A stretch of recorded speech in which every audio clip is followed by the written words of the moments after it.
28 months of exhaustive war seems to have eroded enthusiasm in Ukrainians to pick up arms against the Russian invasion.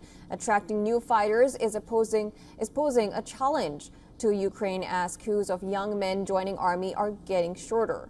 Strengthened by a long-delayed Western aid, Ukraine's forces have struggled for months to hold the line against Russian troops. More in our next report. We don't use force, we don't twist anyone's arm or force them into minivans. We're against these methods. I'm against them. This combat veteran, who goes by the call sign Fantomas, is waging a different kind of battle on the streets of Kiev to replenish troop numbers.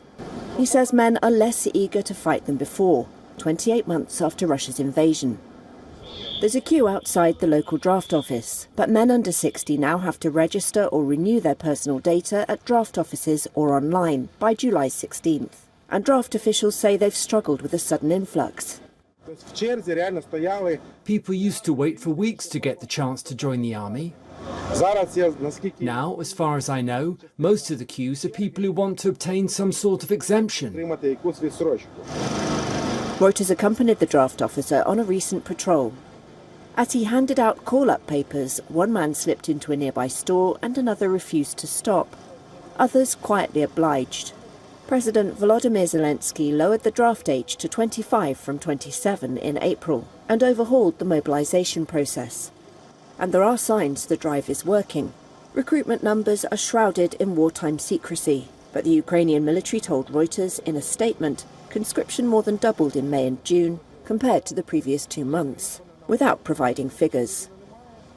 Many weary troops are desperate to be replaced after more than 2 years of almost non-stop service.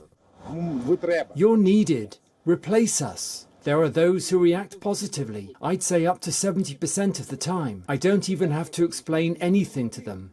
They understand that nobody else will do this except for themselves. Nobody else. In an April survey commissioned by a state broadcaster, about half of Ukrainians thought mobilization was going poorly, and 60% had a negative view of draft offices. Though strengthened by long-delayed Western aid, Ukraine's forces have struggled for months to hold the line against Russian troops, who are inching forward in the east.